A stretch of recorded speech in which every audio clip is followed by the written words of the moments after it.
Well, hello everybody and welcome back to Lisa's Coloring Corner. They have arrived. Well, at least here in the States, they have arrived. I know this has been out over in the other countries, over in the UK and whatnot for a while now, but they have come out in the United States. So, no release time. This is Kerby Rosanes' latest book called The Fragile World. And then Thomas Pavitte came out with his latest Spiroglyphics book, and this is the Harry Potter book. Yay!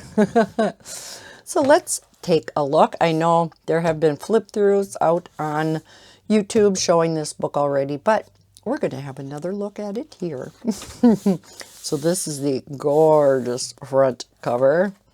Isn't that beautiful? Oh, and the back cover, which again is just gorgeous. It says Kerby Rosanes continues his Stunning Worlds series with an extraordinary coloring book celebrating some of the incredible animals and landscapes that are disappearing around the globe. It's exploring 56 endangered, vulnerable, and threatened animals and landscapes. From the Tapanuli orangutan to the hawksbill turtle, from Philippine bat caves to the Baltic Sea. The illustrations are unique, detailed, and unforgettable, both magisterial and whimsical, and the result is a stunning tribute to Mother Nature. Fragile World is a coloring experience that is at once vintage, Kerby, and unlike any of his other previous books, which is true. This one is quite different.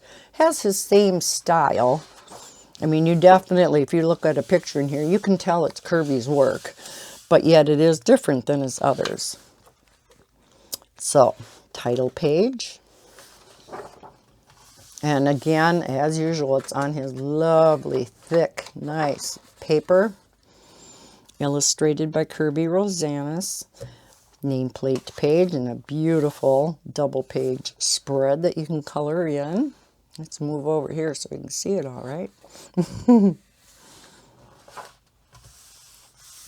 Talks about the book, again, double page spread that you can color in. Step into my high definition, super detailed world where you will discover some of the most endangered and vulnerable animals in their natural habitats. Each intricate illustration has been crafted with fine liner pens and can be colored in any way you like. Find out more information about each animal at the back of the book. So it talks about each one and, you know, says what it is and whatnot in the back. So we'll take a look at that too. Because if I look at it now, I won't remember what it is when I get to that picture anyhow. So definitely Kerby's typical style, but you don't see quite as many doodly things as in his previous books. I mean, yeah, we still have some smaller images, but for some reason, this book just isn't quite as intimidating as the others. I mean, yes, it's still definitely intimidating. There's still a lot of little intricate areas to color, but not quite like his other books. Like something like this. Totally different than his other style, right? Isn't that adorable? Oh. And I have seen some pictures being, you know, that were colored in this book already, and they're just beautiful. But yes, much larger images without all the teeny tiny detail. Look at them.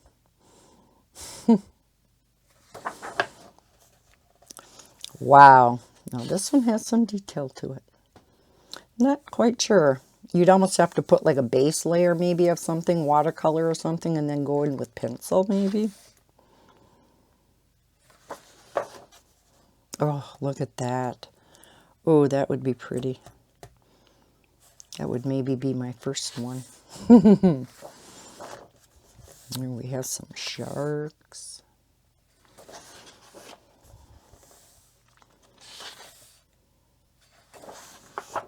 Oh, so pretty. Oh, are these meerkats? I love meerkats. Can't be, because I didn't think they were endangered. Oh, the panda. I think pandas are my all-time favorite wild animal.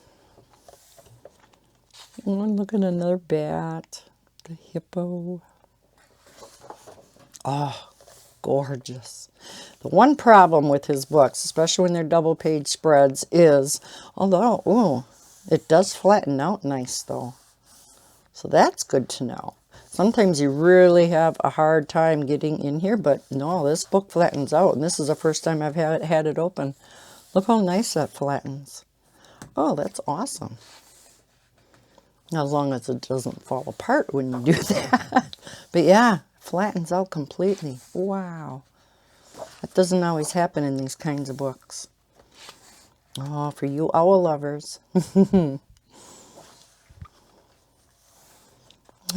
Look at the turtle on now. Never know if they're crocodiles or alligators. Which one has the rounder nose? Is that one a crocodile?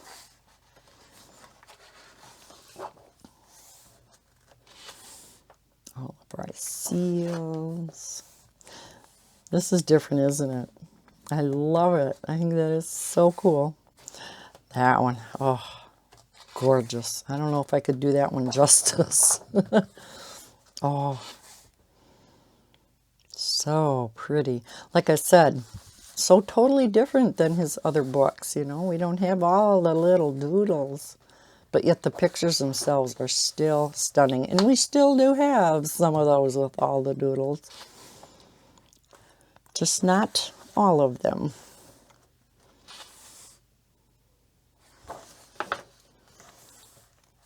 Love these pages too, these axolotls. My daughter used to raise these. I was almost going to buy a few from her. They are so neat. She bred them and then sold them. Koala bears, that's another favorite wild animal.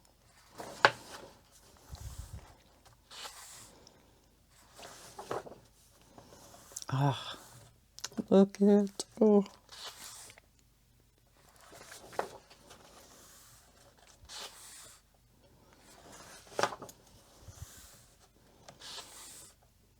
Are those belugas? No, those are are those manatees? I'm not sure. So I'll quit guessing. We'll find out when we get to the back of the book.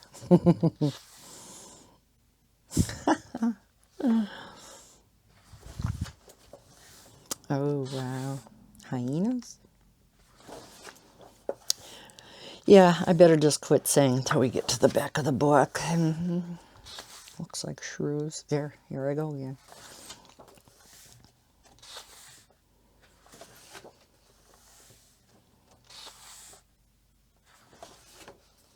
Oh, my.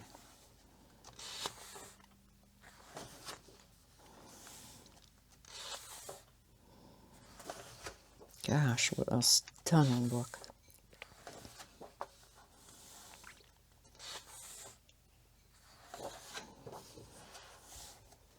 Oh, penguins, I love them too. Okay, so here we go where it lists all the animals. So we do, and then it explains what their vulnerability is and what pages that they're on. So we do have the bats, gorillas, penguins, lemur leaf frogs, critically endangered. Yeah, lemurs. Oh, I love lemurs. Antelopes, polar bears, chimpanzees. I didn't know chimpanzees were endangered. The bison, butterflies, rusty-patched bumblebees, white sharks, mandrills, Philippine eagles, critically endangered. Humphead wrasses, black-footed ferrets, that's what they were. They weren't meerkats. Giant pandas, common hippopotamus. I didn't know they were vulnerable either. And then the Philippine naked-backed fruit bats, critically endangered. Jaguars, whooping cranes, Asian elephants, forest owlets, gharials. Oh, that's the crocodile. Okay. Sea lions, Sumatran tigers, black rhinoceros. Yeah, those are critically endangered. Thick-billed parrots, hawksbill turtles, whale sharks, wolves, axolotls, critically endangered. Wow.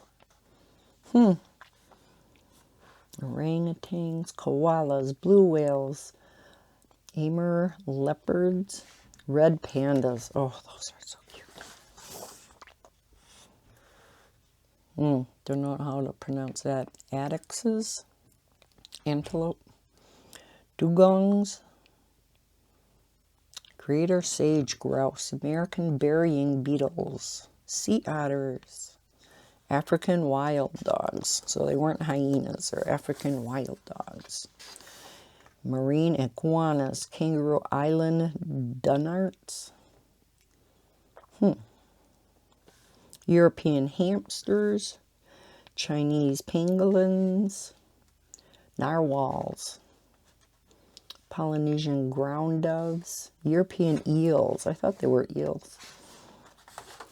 And then finally we have the Cape rock jumpers, Hector's dolphins, hooded grebes, Tasmanian devils. Didn't know they were endangered either. And finally, the Galapagos penguins. Oh my.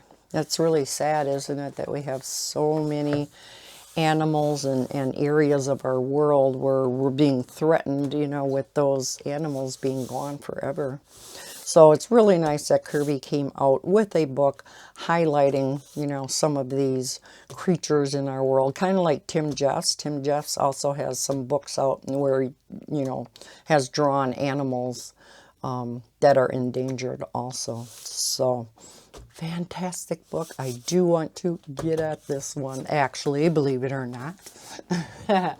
Then the other one, and this is going to be a hard one to do a flip through of course.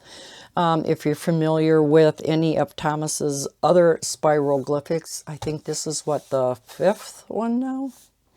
And this one is Harry Potter. The last one he had out was Disney Villains. That's one of my books I chose to try to complete in the year 2021, so we'll see. So this is the front cover, and of course we have Harry here. Then it shows some images from inside the book. From the twisted mind of genius puzzle designer Thomas Pavitte comes Harry Potter Spiroglyphics. Each puzzle begins as a featureless spiral, but as you fill in the lines, a character or creature from the Harry Potter films emerges, just like magic. From heroes Harry, Hermione, oh my gosh. It's been a while, and Ron, to the callous Dolores Umbridge, cunning Draco Malfoy, and the Dark Lord himself. Each puzzle is its own adventure into the wizarding world, mischief managed. So he does also do the Quirkles and 1,000 Dot to Dot activity books. So yes, he has some fantastic books out. Now I did do the first one in here. So here we have the title page, another title page. My page got bent. Must have been when I was coloring the first one. Here it talks about different ways that you can go about coloring them. It does have some instructions, some different techniques you can try. And I did the first one, which is Harry. So yeah, I did this with, again, my Divical dual metallic gel pens. Love using them on here, or my other glitter gel pens. So again, we just have spirals for each picture. His books are always on this really nice heavy paper, very smooth paper, so it works great with, you know, fine liners, markers, gel pens. I have tried a number of different mediums on here, and I have gone back to my gel pens. It just seems like I have the most control over those. Not that I don't go out of the lines, because it's almost impossible not to. But that's not a problem, because as you can see, even though I did, I mean, there are places where I can't draw a straight line or a nice curved line if my life depended on it. So yeah, sometimes you go out of the line a little bit, and that's no biggie. It's still going to look neat from far away. You're still going to be able to make out the picture. So, but yeah, all of these. Now I am going to show the solutions in the back. So if you don't want to see them, look away. Okay, right now I'm going to show them. And I won't call out the names in case you are looking away and you don't want to see who is all included in the book. But it has the picture, the name on top, and then which picture it is. And each picture in this book is numbered. So if you went through and you decided you wanted to do number 10, you could just find puzzle number 10 in there and color that one in. So it's kind of nice that they have the solutions in the back, but I know many people don't like to look at these. I am one for these kind of books. No, I kind of like to not look back here, and by the time I get into coloring and stuff, I'll forget what's on what page. Anyhow, I'll kind of have an idea of, what's kind of in the book, but you have a general idea anyhow, right? So yeah. All of these are in the book. Lot of fun. Okay, I'm done showing the solutions. So here we have some of other Thomas Pavitte's other books. We have 1000 dot to dot animals, 1000 dot to dot cities, 1000 dot to dot icons, Disney villains, Spiroglyphics, Quirkles, animals. And of course, there's more than just those. So, yes, very excited to get both of these books into my grubby little paws. And I'm sure I'm going to be coloring more out of this one. And I actually want to get out my Inktense and color a picture in here. So, we shall see when it will get done. So thank you so much for watching this video. Again, you may have seen this one for sure, on other channels, but now you've seen it on my channel too. I hope you enjoyed the flip throughs and seeing these two new releases. And if you did, please hit that thumbs up button, subscribe if you're new to my channel, and don't forget to hit the notification bell so you know when I put out new videos. I hope everybody's having a fantastic day, and as always, happy coloring. Bye, guys.